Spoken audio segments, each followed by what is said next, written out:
padamu. Untuk Engkau aku hidup, untuk Engkau aku mati. Salam sahabat doa kekuatanku, jumpa lagi dengan kami di Doa Kekuatanku Channel.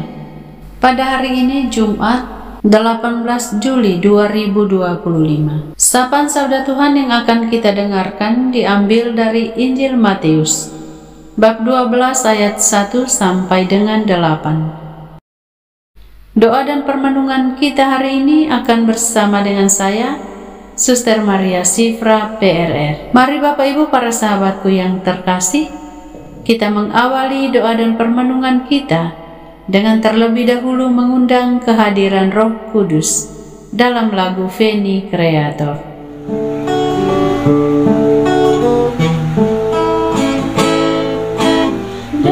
Datanglah ya Roh Kudus dari surga mulia, lawatilah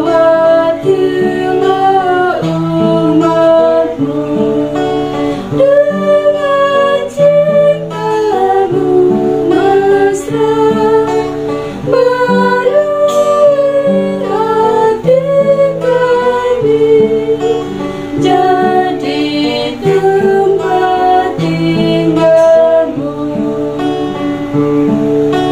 Pengajar maha bijak, Bapa kau melarang, terang penuntun jiwa, kuatkan hati kami, lawan godaan setan, dan setia padamu. Penghibur yang sejati, penuhi jiwa kami yang dambakan kasih-Mu. Berikanlah damai-Mu, kuduskan hidup kami, jadi saksi-Mu benar.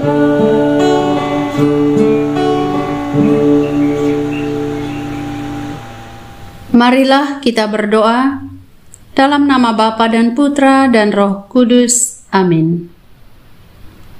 Ya Tuhan yang Maha Kasih, di hadapan-Mu kami datang dengan segala kelemahan dan harapan kami. Bukalah hati kami untuk mendengarkan sabda-Mu, dan biarlah setiap kata yang kami dengar hari ini menguatkan iman kami, menghibur hati kami, dan meneguhkan langkah kami. Tinggallah bersama kami ya Tuhan. Amin. Tuhan beserta kita, sekarang dan selama-lamanya. Inilah Injil suci menurut Santo Matius. Dimuliakanlah Tuhan. Bab 12 ayat 1 sampai dengan 18. Murid-murid memetik gandum pada hari Sabat. Pada waktu itu, pada hari Sabat, Yesus berjalan di ladang gandum. Karena lapar, murid-muridnya memetik bulir gandum dan memakannya. Melihat itu berkatalah orang-orang Farisi kepadanya, "Lihatlah, murid-murid-Mu berbuat sesuatu yang tidak diperbolehkan pada hari Sabat." Tetapi jawab Yesus kepada mereka, "Tidakkah kamu baca apa yang dilakukan Daud ketika ia dan mereka yang mengikutinya lapar?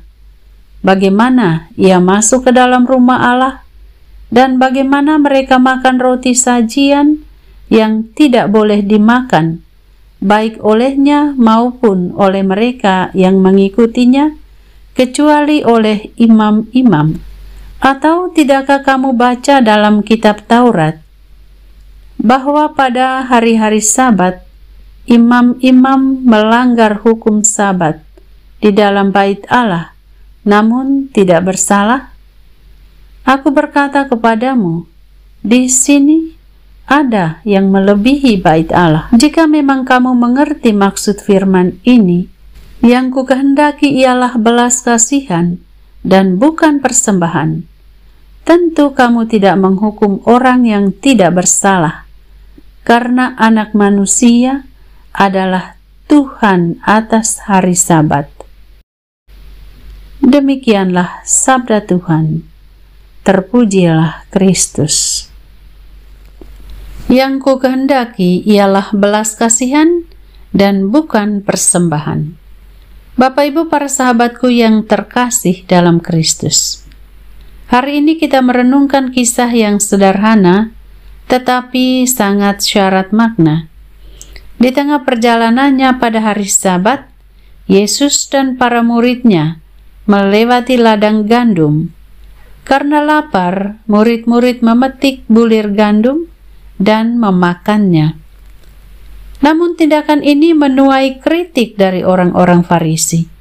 Bagi mereka, itu adalah pelanggaran hukum Taurat, sebab hari Sabat adalah hari istirahat, di mana bekerja pun dilarang, apalagi memetik gandum. Sungguh menarik, murid-murid hanya sedang mengatasi lapar, tetapi di mata orang Farisi, mereka dianggap bersalah.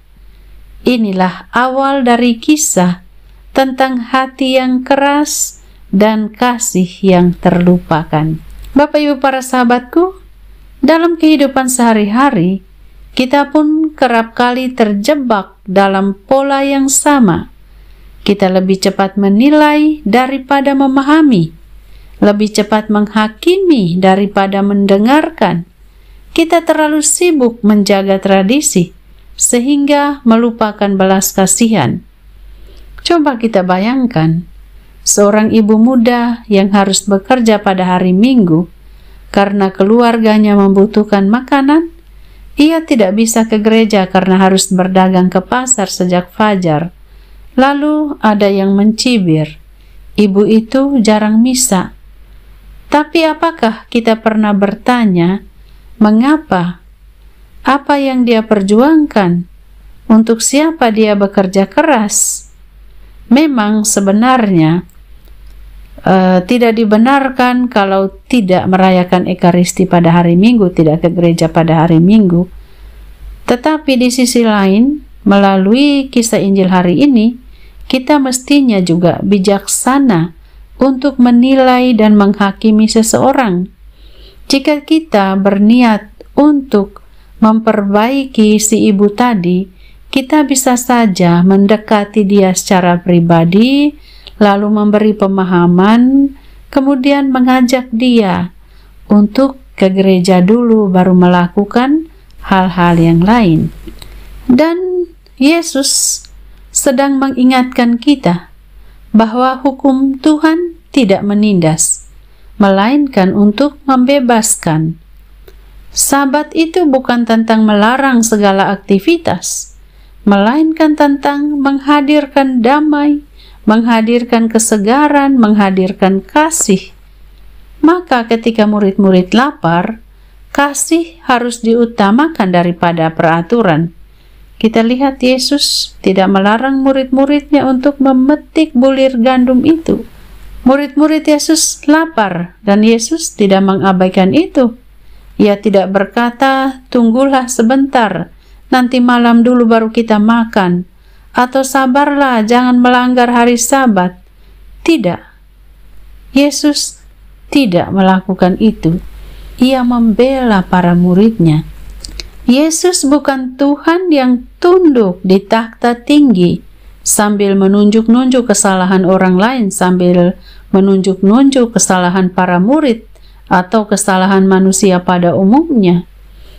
Dia adalah Immanuel, Allah beserta kita, Allah yang berjalan bersama dengan kita, Allah yang turut merasakan kelaparan kita, Allah yang hadir dan turut merasakan letihnya kita, kecewanya kita umatnya. Ia tidak hanya memikirkan keselamatan jiwa, tetapi juga memperhatikan tubuh yang lelah dan hati yang luka. Bapak Ibu para sahabatku yang terkasih, mungkin hari ini sahabat pun sedang lapar.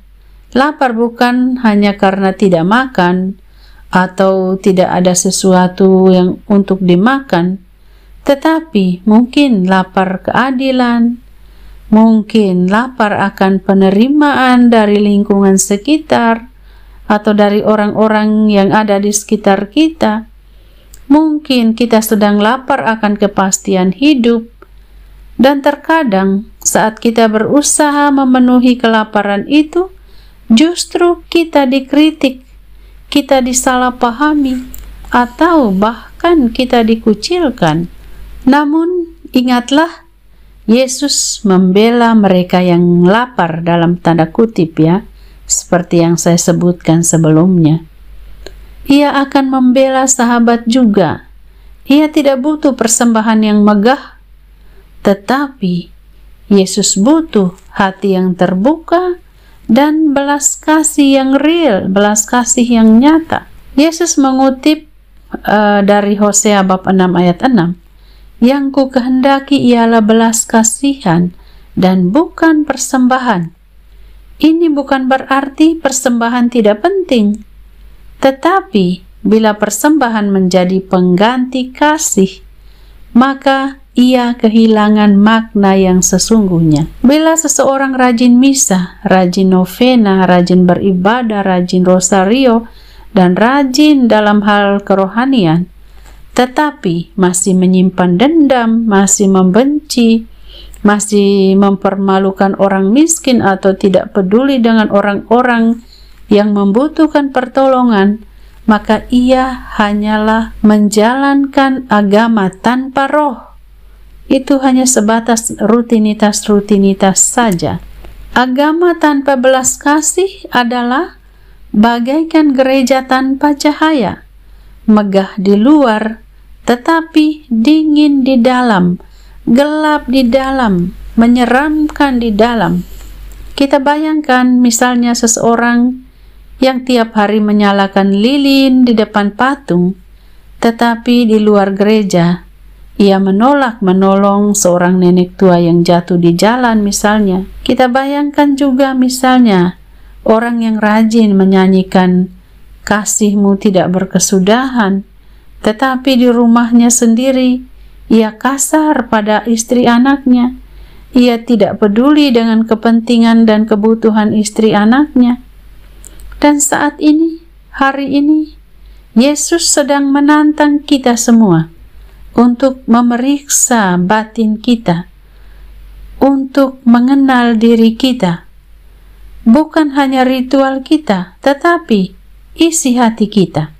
Kita perlu memeriksa apakah selama ini kita sudah menjalankan segala sesuatu dengan segenap hati kita, atau hanya sebatas ritual-ritual. Ada cerita di sebuah desa hidup seorang pria tua. Setiap malam dia berdoa rosario di rumahnya.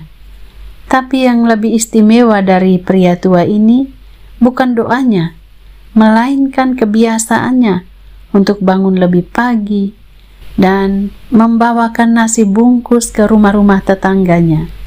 Ketika ditanya mengapa ia repot-repot, dan ia hanya menjawab, "Untuk apa saya menyebut nama Tuhan Yesus dalam doa kalau saya tidak peduli dengan orang lain di sekitar saya, kalau saya tidak memeluk Yesus dalam diri sesama saya?" Nah, Bapak Ibu, inilah Injil yang hidup. Injil yang tidak hanya terdengar di mimbar, tetapi nyata dalam langkah kaki dan uluran tangan. Kasih tidak selalu berbicara keras, tetapi ia bekerja dalam diam. Yesus sebenarnya bukan sedang menghapus hukum Sabat, tetapi ia sedang menyempurnakannya. Sabat bukan soal tidak bekerja, tetapi bekerja dengan kasih, bekerja dengan cinta, bekerja dengan rasa peduli. Bukan soal tidak menyentuh apa-apa, tetapi soal menyentuh hati orang lain, menyentuh hati sesama. Hari ini dunia membutuhkan lebih banyak orang yang hidup sebagai sahabat, bukan yang hanya mencari damai bagi diri sendiri, tetapi yang menjadi damai bagi orang lain, yang meneduhkan, bukan menghakimi, yang menguatkan, bukan membebani. Menjadi sahabat berarti hadir dengan hati yang siap mendengarkan, tangan yang siap membantu, dan mulut yang tidak lekas menilai. Bapak Ibu para sahabatku yang terkasih, Yesus tidak melawan hukum Taurat. Ini yang perlu kita ingat. Ia menghidupkannya kembali. Ia menunjukkan bahwa hukum yang sejati bukanlah yang membelenggu, tetapi yang membebaskan dalam kasih. Hari ini mari kita bertanya diri, apakah saya lebih suka menghakimi daripada memahami? Apakah saya lebih cepat melihat kesalahan orang lain daripada kekuranganku sendiri? Apakah saya menjalankan iman karena cinta atau hanya karena kebiasaan? Mari kita menjadi pengikut Kristus yang bukan hanya taat di bibir, tetapi penuh belas kasih di hati. Sebab bagi Yesus, belas kasih lebih besar dari persembahan, dan kasih adalah persembahan yang tidak pernah gagal menyentuh hati Allah melalui sentuhan kasih kepada sesama yang ada di sekitar kita. Tuhan Yesus memberkati. Mari Bapak Ibu para sahabatku yang terkasih, kita satukan hati kita untuk menyampaikan doa-doa permohonan kita. Untuk kesembuhan orang-orang sakit. Tuhan Yesus, Engkau menyentuh orang sakit dan mereka menjadi sembuh. Engkau berbicara dan mereka bangkit dalam iman. Hari ini kami mohon, jamalah saudara-saudari kami yang sedang menderita sakit, baik di rumah sakit, atau di tengah kesendirian mereka. Berilah kekuatan dalam tubuh mereka, damai dalam jiwa, dan harapan yang tak pernah padam. Teguhkanlah mereka bahwa mereka tidak pernah sendiri. Marilah kita mohon, kabulkanlah doa kami ya Tuhan. Untuk perdamaian dunia. Tuhan Sang Raja Damai, dunia kami penuh luka dan peperangan, penuh kebencian dan kekerasan. Kami mohon, ubahlah hati para pemimpin bangsa-bangsa. Padamkan api permusuhan, tanamkan cinta dalam hati manusia. Ajarlah kami untuk menjadi pembawa damai, meski hanya dengan satu senyum, satu kata, dan satu doa untuk perdamaian dunia ini. Marilah kita mohon, kabulkanlah doa kami ya Tuhan. Untuk orang-orang miskin dan terlantar, Tuhan yang Maha Penyayang, lihatlah saudara-saudari kami yang hidup dalam kekurangan, yang lapar tidak hanya makanan, tetapi juga lapar akan kasih dan perhatian. Gerakan hati kami untuk berbagi, dan kirimkan orang-orang baik untuk menyentuh hidup mereka. Biarlah mereka tahu bahwa Engkau tidak pernah melupakan mereka. Marilah kita mohon, kabulkanlah doa kami ya Tuhan. Untuk mereka yang menantikan buah hati, Tuhan sumber kehidupan, Engkau tahu kerinduan hati para pasangan yang menantikan anugerah buah hati. Teguhkanlah iman mereka dalam penantian ini. Penuhi rumah mereka dengan cinta dan kesetiaan, dan bila berkenan, anugerahkanlah kehidupan baru yang mereka rindukan. Biarlah mereka percaya bahwa waktu-Mu selalu indah dan penuh kasih pada waktunya. Marilah kita mohon. Kabulkanlah doa kami, ya Tuhan. Bapa kami yang ada di surga, dimuliakanlah nama-Mu. Datanglah kerajaan-Mu, jadilah kehendak-Mu, di atas bumi seperti di dalam surga. Berilah kami rejeki pada hari ini, dan ampunilah kesalahan kami, seperti kami pun mengampuni yang bersalah kepada kami. Dan janganlah masukkan kami ke dalam pencobaan, tetapi bebaskanlah kami dari yang jahat. Amin. Salam Maria, penuh rahmat, Tuhan sertamu. Terpujilah engkau di antara wanita, dan terpujilah buah tubuhmu, Yesus. Santa Maria, Bunda Allah, doakanlah kami yang berdosa ini, sekarang dan waktu kami mati. Amin. Kemuliaan kepada Bapa dan Putra dan Roh Kudus, seperti pada permulaan, sekarang, selalu, dan sepanjang segala abad. Amin. Yesus Kristus, Anak Allah yang hidup terang dunia, aku sembah sujud kepadamu, untuk Engkau aku hidup, untuk Engkau aku mati. Yesus Kristus, Anak Allah yang hidup terang dunia, aku sembah sujud kepadamu, untuk Engkau aku hidup, untuk Engkau aku mati. Yesus Kristus, Anak Allah yang hidup terang dunia, aku sembah sujud kepadamu, untuk Engkau aku hidup, untuk Engkau aku mati. Santa Maria Reina Rosari, doakanlah kami. Santo Yosef, doakanlah kami. Santo Gabriel, doakanlah kami. Santo dan Santa pelindung kami masing-masing, doakanlah kami. Mari Bapak Ibu para sahabatku, kita mempersiapkan hati kita untuk menerima berkat Tuhan. Tuhan bersamamu Dan bersama roh-Mu, Semoga kita semua dalam seluruh aktivitas dan pekerjaan kita senantiasa dilindungi, dibimbing dengan berkat Allah yang Maha Kuasa, Bapa dan Putra dan Roh Kudus. amin. Terima kasih Bapak Ibu para sahabatku yang terkasih telah hadir bersama dengan kami dalam doa dan permenungan kita pada hari ini. Kita akan berjumpa lagi di doa dan permenungan pada hari-hari yang akan datang. Kami akan selalu hadir untuk menyapa setiap hati. Jika rasa ingin menyerah, doa jadi kekuatan. Tangan Tuhan terulur menyapa. Aku hanya sejauh doa. Dalam doa semua terungkap. Dalam doa hati tenang. Dalam doa jiwa menyesal. Dengan doa berkat melimpah.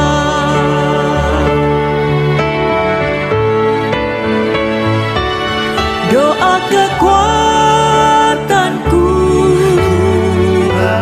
dalam nama Yesus Kristus. Engkaulah terang dunia. Dalam doa aku sembah sujud padamu.